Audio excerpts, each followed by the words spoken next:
Peace and blessings, and welcome back to Bodybuilding for Brass Players. I am Untitled Scott Jones, and today is September 29th, 2020.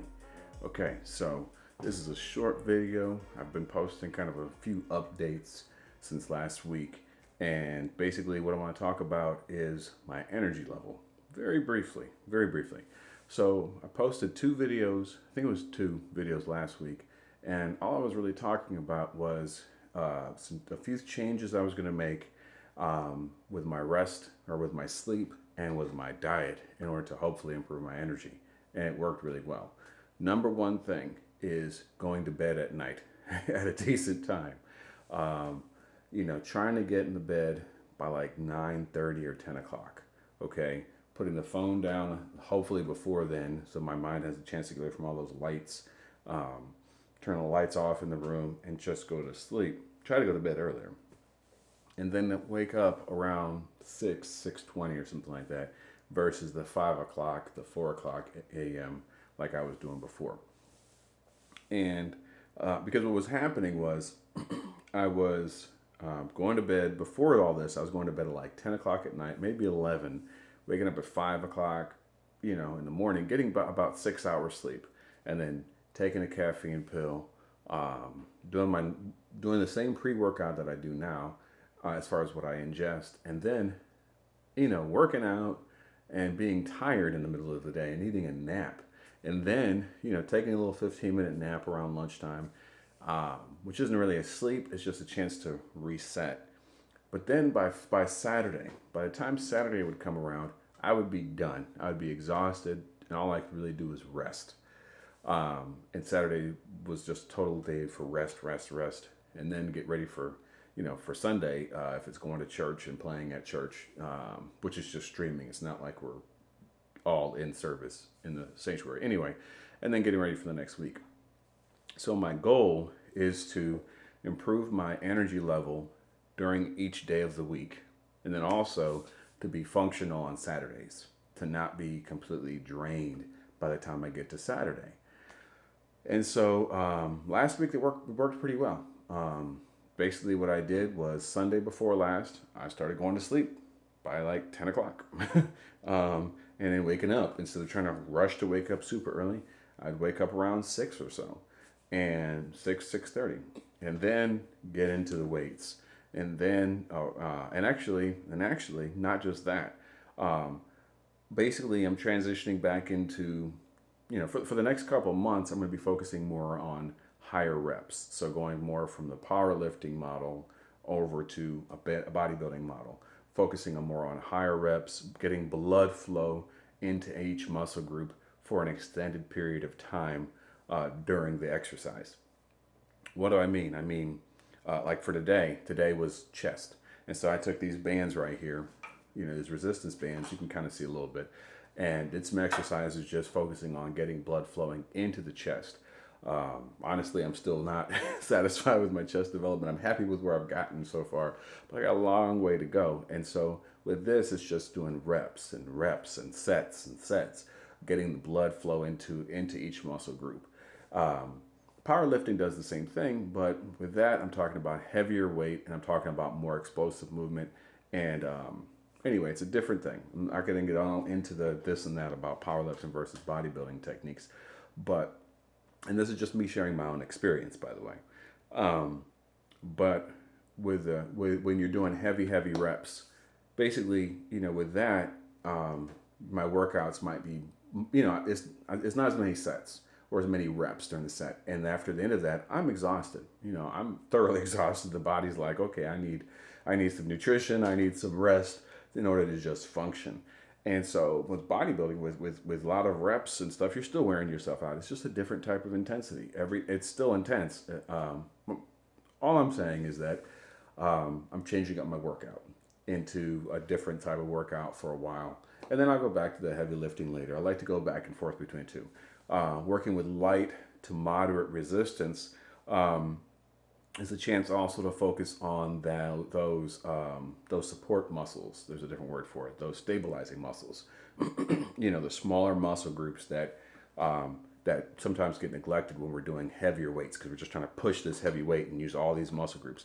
And then to do the work to build those small muscles also will then help when it comes time to get back into those heavier weights, or whatever you're doing. Even if it's not weights, if it's bands or cable machines or whatever, which are weights. But anyway, sorry. I'm trying to make this a brief video. So the point is that the changes I've made have been getting more rest, and then changing up my workout and really I want to leave my workout feeling energized. I don't want to feel exhausted. Okay. I want to feel energized to take on the rest of my day. And last week, I didn't need a nap most days. I mean, there might have been one day that I took a 15-minute little lay down and came back up. And that was it. And the thing about it is, even when I'm in the classroom during a normal year, I go from a middle school in the morning to a high school in the afternoon. And during that that lunch period, basically I might lay my head down for 10 minutes. It's not to sleep, it's to to rest and reset and then get back into the rest of the day. But if I can avoid doing that because I have better energy, that's what I'm going for. So the rest, changing up the workout, and then also the other thing I've done is a dietary change. Focusing on eating a simpler carbohydrate that my body can use more readily, or quickly rather. So white rice. White rice is the go-to carbohydrate for bodybuilders. If you look at anything online, everybody's eating chicken, rice, and vegetables, or beef, rice, and vegetables, or beans, or not necessarily beans, but like a tofu, complex vegetable-based, plant-based protein, rice, and vegetables. Okay.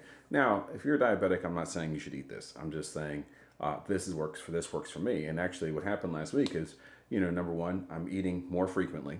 I'm focusing on more responsible portion sizes, so smaller portion sizes, and then also multiple meals throughout the day. And it's worked out pretty well so far. So actually, I need to go to the grocery store after in a little bit here. I'm going to freshen up for the day, then go to the grocery store probably, and then I got a meeting. And anyway, but that change in my diet has helped a lot also. And I stopped drinking coffee during the week most days.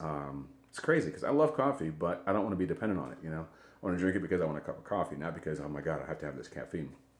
So right now, I do take some caffeine, but it's not coffee. So here's the deal. My pre-workout every weekday, Monday through Friday, is the same.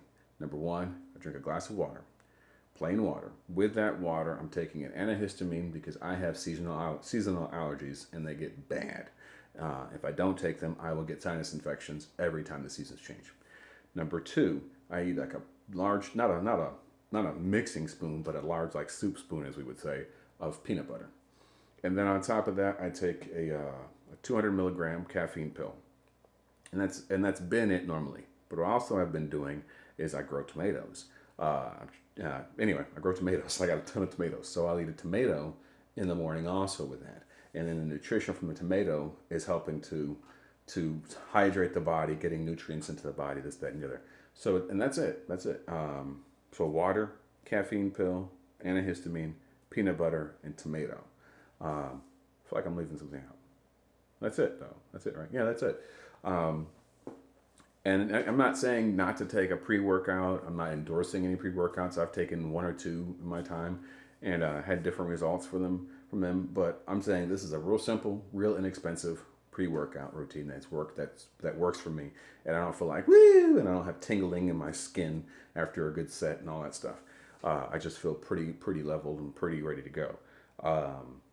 And that caffeine pill, I know caffeine pills have a certain connotation because they can be addictive to people. So if you have an addictive personality, don't do the caffeine pill. It's just easy, quick caffeine, which can be bad if you tend to have a dependency on it.